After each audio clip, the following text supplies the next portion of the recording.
Chapter 11, Part 2. We did leave off kind of in the middle of something. So Lily had just gotten up.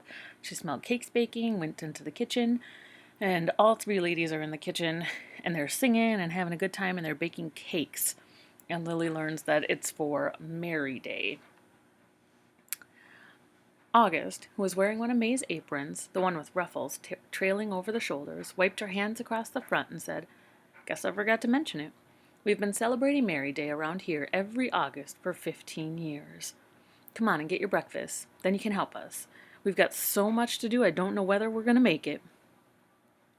I filled a bowl of rice with Rice Krispies and milk, trying to think over the snap-crackle conversation it was having with itself. How was I supposed to have a life-altering talk with August with all this going on? 1,000 years ago, women were doing this exact same thing, said August, baking cakes for Mary on her feast day. June looked at my blank face. Today is Feast of the Assumption, August 15th. Don't tell me you've never heard of that. Oh, sure, the Feast of the Assumption. Brother Gerald preached on that every other Sunday. Of course I'd never heard of it. I shook my head. We didn't really allow Mary at our church except at Christmas. August smiled and dunked a wooden drizzle into the vat of honey, which sat on the counter by the toaster oven. While she spun honey across the tops of a fresh pan of cakes, she explained to me in detail how the Assumption was nothing less than Mary rising up to heaven. Mary died and woke up, and the angels carried her up there in swirling clouds. May is the one who started calling it Mary Day, said June. It's not just about the Assumption, though, August said, shoveling the cakes onto the wire racks. It's a special remembrance for our own Lady of Chains. We reenact her story, plus we give thanks for the honey crop. The daughters of Mary come. It's our favorite 2 days of the year. You do this for 2 days? We start this evening and finish up tomorrow afternoon, said August. Hurry up with your cereal, because you've got to make the streamers and garlands, hang the Christmas lights, put out the candle holders, wash the wagon, and get out the chains. I was thinking, whoa, back up. Wash the wagon, hang Christmas lights, get out the chains? The chains? The knock on the back door came as I was putting my bowl in the sink. If this isn't the best-smelling house in Tiburon, I'll be a monkey's uncle, said Neil, stepping inside. Well, I guess you're safe from that special relationship then, June said. She offered him a honey cake, but he shook his head, which was a dead giveaway right there that he had something on his mind. Neil did not refuse food. Ever. He stood in the middle of the floor, shuffling from one foot to the other. What are you doing here? June asked. He cleared his throat, rubbed his sideburns. I came over here hoping for a word with you. This sounded so stiff coming out of his mouth that June narrowed her eyes and studied him for a second. Are you all right? I'm fine. He put his hands in his pockets, took them out. I just want a word with you. She stood there, waiting. Well, I'm listening, she said. I thought we could take a drive. She looked around the kitchen. If you haven't noticed, I'm up to my ears in work, Neil. I can see that, but look, just tell me what it is, June said, starting to get into one of her huffs. What is so all-fired important? I glanced at August, who had her lips screwed over to the side, trying to look busy. Rosalind, on the other hand, had stopped all semblance of work and looked from June to Neil, back to June. Semblance, write that one down as your vocab word if you haven't seen it yet. Look up what it means. Hell, he said. I came over here planning to ask you for the 100th time to marry me. I dropped my spoon in the sink. August laid down the honey drizzle. June opened her mouth and closed it without anything coming out. Everyone just stood there. Come on, don't mess up your time to live. The house creaked like old houses do. Neil glanced at the door. I felt my shirt dampen all under my arms. I had the sensation I used to get in 5th grade when the teacher would write some nonsense word on the blackboard, like pernatal, and we had 2 minutes to unscramble it and find the word elephant before she dinged her bell. I used to break out in a sweat trying to beat the clock. I had that feeling now, like Neil was going to walk out the door before June could unscramble the answer in her heart. Rosalind said, Well, don't just stand there with your mouth open, June. Say something. June stared at Neil, and I could see the struggle in her face, the surrender she had to make inside, not just to Neil, but to life. Finally, she let out a long, sighing breath. "All right," she said. "Let's get married." Rosalind slapped her thigh and burst out with a whoop, while August broke into the biggest smile I believe I'd ever seen on her face. Me, I just looked from one person to another, trying to take it in. Neil walked over and kissed June right on the mouth. I didn't think they were ever going to come up for air. When they did, Neil said, "We're going to the jewelry store this minute and pick out a ring before you change your mind." June cast a look back at August. "Well, I hate to leave them with all this work," she said, but I could tell she didn't mind a bit. "Go on," August said. When they'd left, August, Rosalind, and I sat down and ate honey cake while it was still hot, talking over what had just happened. We had all these chores facing us, but some things you just have to sit and mull over before you can go on. We said, "Did you see the look on Neil's face? Can you believe that kiss?" Mostly, we just stared at each other saying, "June's getting married." Getting ready for Mary Day was non-stop work. First, August got me started on the streamers. I cut packages of thick blue and white crepe paper into strips till I had rubbed blisters on both thumbs.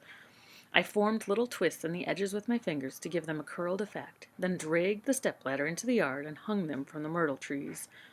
I clear-cut the gladiolus bed and made a 6-foot garland by wiring the blossoms to a piece of string, which I thought I would never get right. When I asked August what I was supposed to do with it, she said, "Drape it around the wagon." Well, of course, why didn't I think of that?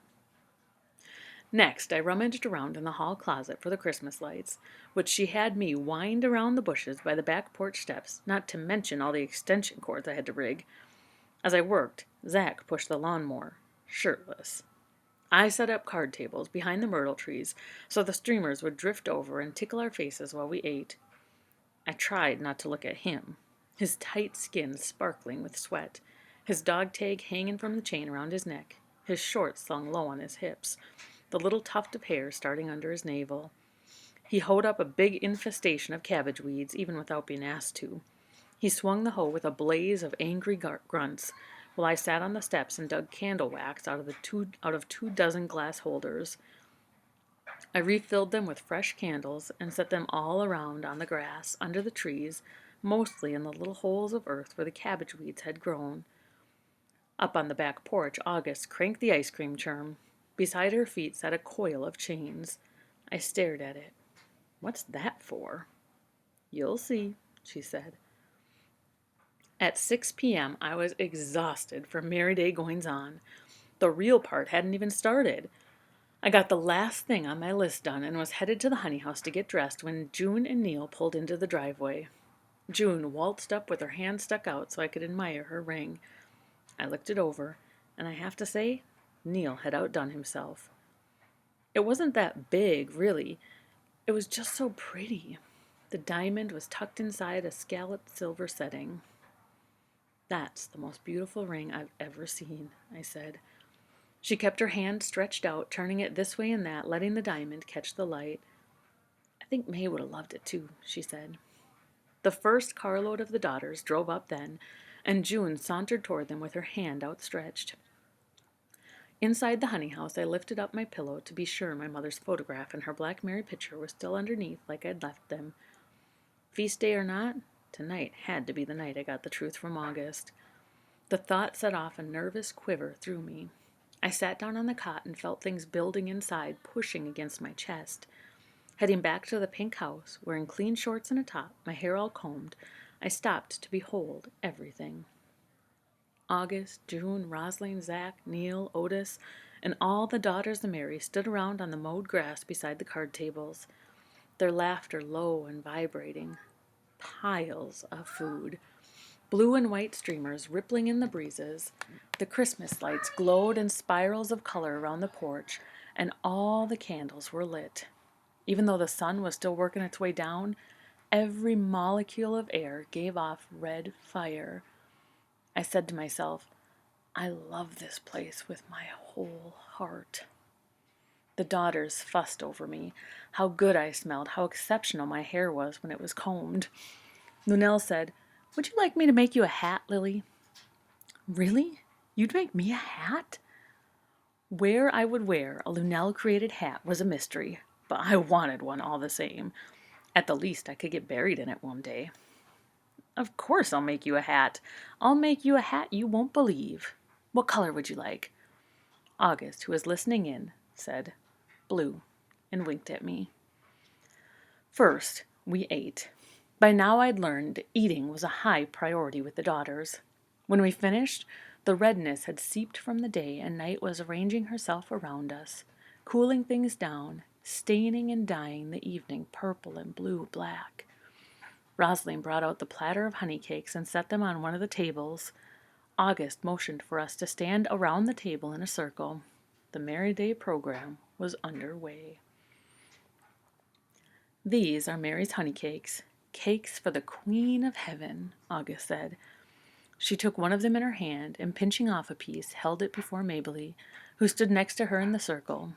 August said, "This is the body of the Blessed Mother." Mabley closed her eyes and opened her mouth, and August laid the cake on her tongue. After Mabley swallowed, she did the same thing August had done, snipped off a piece and gave it to the next person in the circle, who happened to be Neil. Mabley, who could not have measured 5 feet tall in spike heels, practically needed a stepladder to get it up to his mouth. Neil crouched down and opened wide. "This is the body of the mother," Mabley said, and popped it in. I did not know one thing really about the Catholic Church, but somehow I felt sure the Pope would have keeled over if he'd seen this. Not Brother Gerald, though. He wouldn't have wasted time fainting, just gotten busy arranging the exorcism. Me? I'd never seen grown-ups feed each other, and I watched with the feeling I might bust out crying. I didn't know what got to me about it, but for some reason, that circle of feeding made me feel better about the world. As life would have it, the one who fed me turned out to be June. Opening my mouth, closing my eyes, and waiting for the body of the mother, I heard June's whisper brush my ear. "I'm sorry for being hard on you when you first got here." And then the sweetness of the honey cake spread through my mouth. I wished it could have been Zach standing next to me so I could lay the cake on his tongue. I would have said, "I hope this softens you toward the world. I hope it brings you a tender feeling." Instead, I got to give the pinch of cake to Cressy, who ate it with her eyes closed. After we were all fed, Zach and Neil went to the parlor and returned carrying Our Lady of Chains. Otis followed after them, lugging the pile of chain. They stood her upright in the red wagon. August leaned over to me. "We're going to reenact the story of Our Lady of Chains. We're taking her over to the honey house and chaining her there for the night." I thought, Our Lady spending the night in the honey house with me. As August pulled the wagon slowly across the yard, Zach and Neil braced Our Lady with their hands. If I do say so, the flower garland around the wagon set the whole thing off. June carried her cello while the daughters trailed the wagon single file, carrying burning candles. They sang, "Mary, Star of the Sea, Mary, brightest moon, Mary, comb of honey." Rosalind and I brought up the rear, toting candles too, trying to hum along since we didn't know the words. I cupped one hand around the flame of my candle to be sure it didn't blow out. At the door of the honey house, Neil and Zach lifted the statue out of the wagon and carried her inside. Sugar Girl nudged Otis with her elbow, and he stepped up and helped them get her situated between the extractor and the baffle tank. "All right," August said. "Now we'll start the last part of our service. Why don't you stand in a semicircle right here round Our Lady?" That's where we'll stop.